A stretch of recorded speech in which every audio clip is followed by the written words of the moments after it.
സ്ഥാനാർത്ഥി നിർണയ ചർച്ചകളുമായി ബന്ധപ്പെട്ട് ഹൈക്കമാൻഡ് ഡൽഹിയിലേക്ക് വിളിപ്പിച്ചെന്ന വാർത്തകൾ നിഷേധിച്ച് കോൺഗ്രസ് നേതാവ് കെ സുധാകരൻ. ഒരു ചർച്ചയുമില്ലപ്പ, ആരാ നിങ്ങളോട് ഇത് പറഞ്ഞത്? ഒരു ചർച്ചയ്ക്കും ആരും വിളിച്ചിട്ടില്ല. നമുക്ക് നിലയും വിലയും ഒന്നുമില്ല, അതുകൊണ്ട് ആരും വിളിച്ചിട്ടില്ല എന്നായിരുന്നു കെ സുധാകരൻ പ്രതികരിച്ചത്. നിലയും വിലയുമില്ലെന്ന് പറഞ്ഞാൽ എന്താണ് ഉദ്ദേശിക്കുന്നതെന്ന ചോദ്യത്തിന് ചിരിയോടെ എന്നെ വിളിച്ചിട്ടില്ലെന്നേ വിളിക്കേണ്ട എന്ന മറുപടിയിൽ ഒതുക്കി. സ്ഥാനാർത്ഥി നിർണയത്തിൽ അതൃപ്തിയുണ്ടോ എന്ന ചോദ്യത്തിന് കൃത്യമായി പ്രതികരിക്കാനും സുധാകരൻ തയ്യാറായില്ല. രാവിലെയാണ് കെ സുധാകരൻ ഡൽഹിയിലെത്തിയത്. വിമാനത്താവള VIP ഗേറ്റ് ഒഴിവാക്കി മറ്റൊരു ഗേറ്റിലൂടെ കെ സുധാകരൻ പുറത്തു വരുമെന്നായിരുന്നു അറിയിപ്പ്. എന്നാൽ VIP ഗേറ്റിലൂടെ തന്നെയാണ് സുധാകരൻ പുറത്തെത്തിയത്.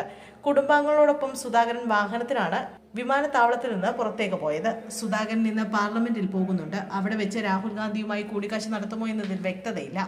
നിയമസഭാ തെരഞ്ഞെടുപ്പിൽ കണ്ണൂർ സീറ്റ് വേണമെന്ന നിലപാടിലാണ് കെ സുധാകരൻ. എന്നാൽ MP-മാർ മത്സരിക്കേണ്ടതില്ല എന്നാണ് കോൺഗ്രസ് ഹൈക്കമാൻഡിന്റെ നിലപാട്. സുധാകരന് ഇളവ് നൽകിയാൽ മറ്റ് MP-മാരും ഈ ആവശ്യം ഉന്നയിച്ച് രംഗത്ത് വരുമെന്നാണ് ഹൈക്കമാൻഡ് വിലയിരുത്തുന്നത്. സുധാകരനുമായി ഇന്ന് അനുനയ ചർച്ച നടത്താനാണ് ഹൈക്കമാൻഡ് തീരുമാനിച്ചിരിക്കുന്നത്.